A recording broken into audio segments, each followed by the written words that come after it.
The tense scene unfolded on another campus just hours ago when conservative commentator Ben Shapiro was prevented from stepping foot onto the campus of DePaul University in Chicago.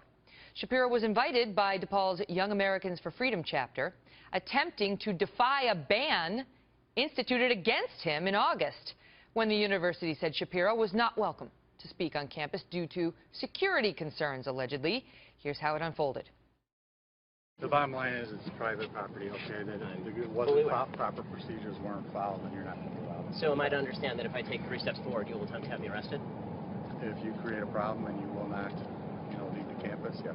Okay, so just to be clear, if I attempt to enter that hall right there and sit down just to listen to somebody speak, or if I attempt to ask a question or to engage in free speech, you will have me arrested. At this point, yes, sir. I'm also glad that in a city, I mean, clearly you have great security. I'm glad in a city that has some 4,000 shootings to this date, you have 30 members of security just for a 5'9", 165 Jewish guy.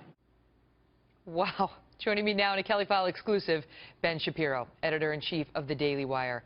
Here we go again, Ben. Here we go again.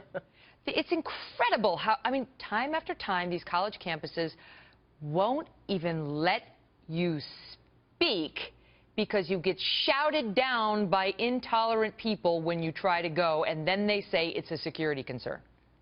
Yeah, it really is amazing. This one was actually particularly amazing because there wasn't a protester anywhere in sight. So you had 30 security people but they could picture one in their heads. Right, exactly. So they'd actually internalized the rioters so well that now they could actually reflect them back out to the world. They're tolerant of anything except somebody actually giving a speech on the topic of free speech. That is the actual topic of speech that I was say that again. Say that again. The speech that I was giving was about free speech, and they are tolerant enough to ban it. So that was exciting. It's unbelievable. You were not allowed to speak about free speech at all. This is what modern-day university campuses have come to. Not in all cases. There's the University of Chicago that denied people their safe spaces. But in this case, so you showed up there to make a point about free speech, and you were arrested. Now, does this have any public dollars coming its way, this university?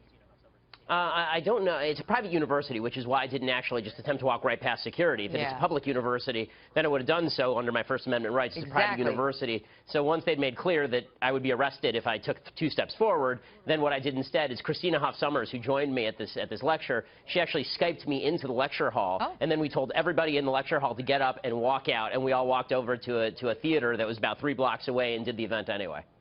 What do the kids who, if there are kids who are protesting, young adults, your presence, say? Do you know? Well, I mean, I think that they're just offended by anybody who has a differing point of view. I mean, I'm speaking tomorrow at University of Wisconsin at Madison, and one of the key reasons that they're protesting me, apparently the big protests are planned, is because I'm pro-Trump, which is weird since I wasn't. So they're just making things up. Yeah, exactly. Right, exactly. And then they will let controversial figures from the left come and speak. It's just not somebody who's got strong views from the right. We've seen it so many times. Ben, good for you for trying. Thanks for being here.